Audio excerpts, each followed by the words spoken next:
आज मी पौष्टिक असे लाडू बनवणार आहे। त्यासाठी लागणारे साहित्य: वाटी मी शेंगदाणे भाजून थंड करून घेतले, 1 वाटी शेंगदाणे,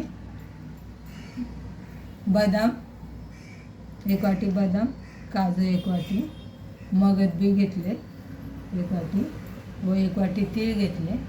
व त्यामध्ये टाकण्यासाठी आम्ही गूळ घेतलेला आहे 1 वाटीमध्ये। ह्या सर्व पदार्थांची मी आता मिक्सरमध्ये बारीक अशी जाडसर अशी पावडर करून घेणार आहे। हे सर्व थंड झालेलं आहे।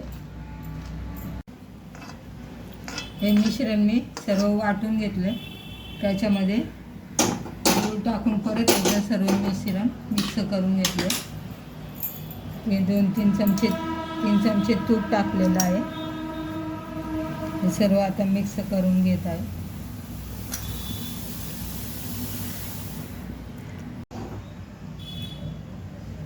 अगोदरचं तूप कमी पडल्यामुळे मी अजून 2-3 चमचे तूप वितळून घेतलं।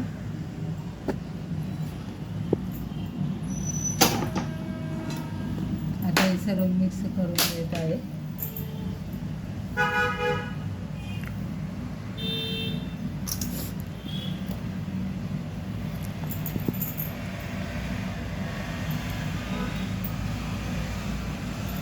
माझे तेवढे सारे मिश्रणात एवढे लाडू बनवून तयार झालेले आहेत। हे लाडू तुम्ही रोज एक खाऊ शकता। छोट्या मोठ्या बुकेसाठी खूप छान, लहान मोठेही खाऊ शकतात। याच्यामुळे खूप सारी ताकद येते। माझे लाडू तुम्हाला कसे वाटले मला कमेंट करून कळवा, लाईक करा, शेअर करा, सबस्क्राईब करा व तुम्ही कोणत्या शहरातून पाहता असाल हेही मला कमेंट करून कळवा। बेल आयकॉनवर क्लिक करा। धन्यवाद।